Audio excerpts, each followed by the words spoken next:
Jambo, Senabanani, Bawoni, Salam. Welcome to Inside Africa. A group of Nigerian Islamic scholars who met Niger's coup leader have said the general has agreed to hold direct talks and resolve a standoff with West African leaders. Sheikh Abdullahi Bala Lau, who led the Nigerian delegation, made the announcement on Sunday, a day after his group held talks with General Abdurrahman Tchiani in the Nigerian capital Niamey. The meeting took place as the Economic Community of West African States, ECOWAS, explores its options to restore civilian rule in Niger, including potential military intervention, following the removal of President Mohamed Bazoum last month, the seventh coup in West and Central Africa in 3 years. Lau said that Tchiani has accepted to have fully direct discussions with the leaders of ECOWAS. So, we want them to select a place to meet, he said. Do they intend to meet there in Niger, in Nigeria, or where else they think is better for them? The timing could be fixed in the coming days, he said. We want to create an avenue whereby the leaders of the Junta coup in Niger will have a dialogue with the ECOWAS leaders to understand each other so that peace will continue to reign in our region, he added. Lau's mission to Niamey was approved by ECOWAS chairman and Nigerian President Bola Tinubu, in a sign the West African bloc is still pushing for a peaceful resolution. The group's meeting with Tchiani lasted several hours, according to Lau.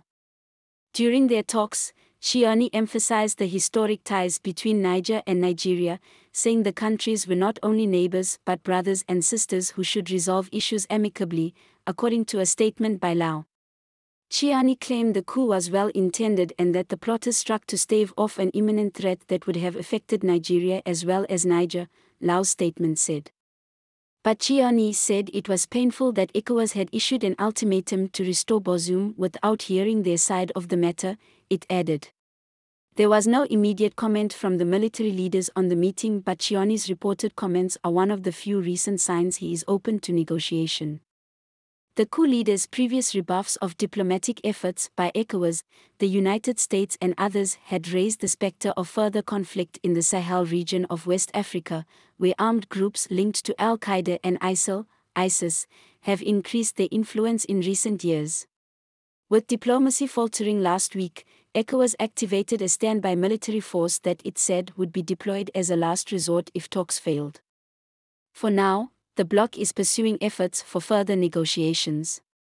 On Saturday, the bloc's parliament said it would ask Tinubu, who holds the revolving chairmanship, for permission to go to Niger, its spokesperson said. French Defense Minister Sébastien Lecornu told the regional newspaper Var Matin on Sunday that France, Niger's former colonial ruler, fully supports the latest decisions by ECOWAS. Asked if he feared armed intervention in Niger, Lecornu replied, no. Any intervention by ECOWAS could further strain regional ties as military rulers in Mali, Burkina Faso and Guinea have voiced support for Niger's new military authorities. On Saturday, Tchiani sent a delegation, led by his defense chief General Moussa Salou Bamo, to the Guinean capital Conakry to thank leaders there for their support, a sign of the coup leaders' desire to affirm alliances as they stand up to regional and other powers. We are Pan-African. When our people have problems, we are always present and we will always be there, Guinea's interim president Mamadi Doumbouya said at the meeting, according to a video shared late on Saturday night by the presidency.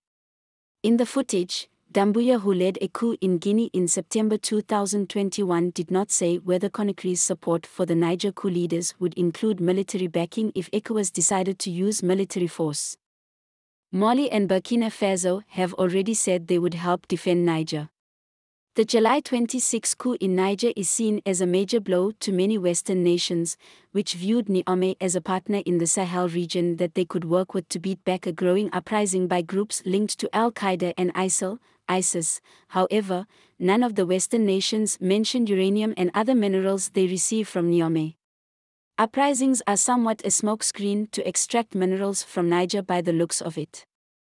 The US and France have more than 2,500 military personnel in the region and, with other European countries, have invested hundreds of millions of dollars in military assistance and training of Niger's forces.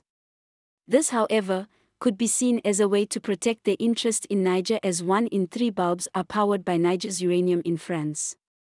Let us know what you think about this down below. This is Inside Africa.